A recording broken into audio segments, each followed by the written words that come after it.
Hello students, চলো আজকে আমরা রায় ও মার্টিন প্রশ্নবিচিত্রা থেকে দশম শ্রেণীর ভূগোলের প্রথম পর্যায়ক্রমিক মূল্যায়নের সেট 1 নিয়ে আলোচনা করি।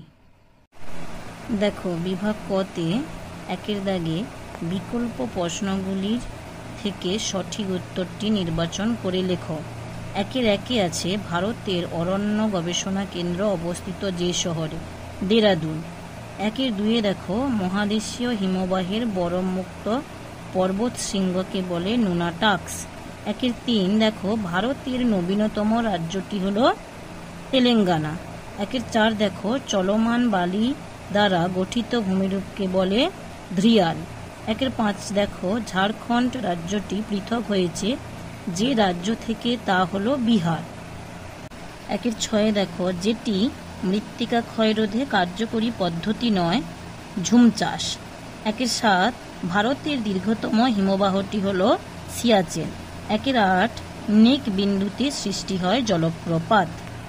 বিভাগ ক্ষয় দেখো দুইয়ের দাগে নির্দেশ অনুসারে নিম্নলিখিত প্রশ্নগুলির উত্তর দাও। দুইয়ের একে নিম্নলিখিত বাক্যগুলি শুদ্ধ হলে পাশে সু এবং অশুদ্ধ হলে পাশে অ লেখো। দুইয়ের এক দেখো বারখান বালিয়াড়ির প্রতিবাদ অংশ অবতল ও অনুবাদ অংশ উত্তর ঢালযুক্ত, টি শুদ্ধ সু। দুই দেখো হুমায়ুন হিমালয় অঞ্চলের নদীগুলিকে তাল বলে, এটি অশুদ্ধ অ। 2-1-3 দেখো পেনগঙ্গা নদী গোদাবরী নদীর উপনদী, এটি শুদ্ধ সু। দেখো 2 উপযুক্ত শব্দ বসিয়ে শূন্যস্থান পূরণ করো। 2-1 দেখো ভারতের ড্যাশ নদীর বদ্বীপ পাখির পায়ের মতো, মিসিসিপি মিসৌরি।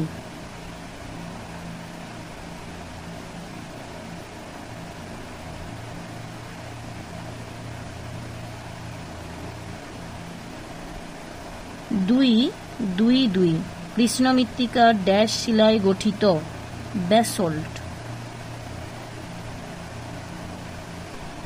2-3 দেখো আরাবল্লী পর্বতের সর্বোচ্চ শৃঙ্গ হল গুরু শিখর।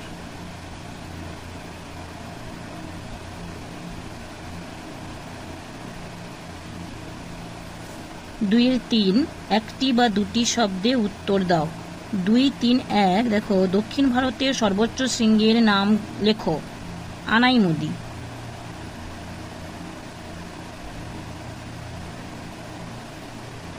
2-3-2 দেখো কিউসেক কি? নদীর জলপ্রবাহ মাপার একক।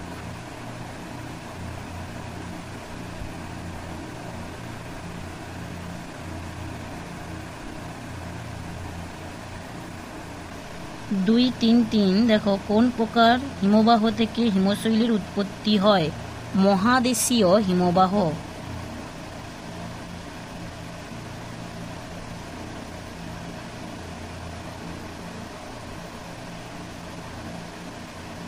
2-4 দেখো বাম দিকের সঙ্গে ডান দিকে গুলি মিলিয়ে লেখো। বাম দিক দেখো 2-4-1 ভারতের দীর্ঘতম সেচ খাল সারদা খাল। 2-4-2 দেখো লাক্ষাদ্বীপপুঞ্জ প্রবাল দ্বীপ।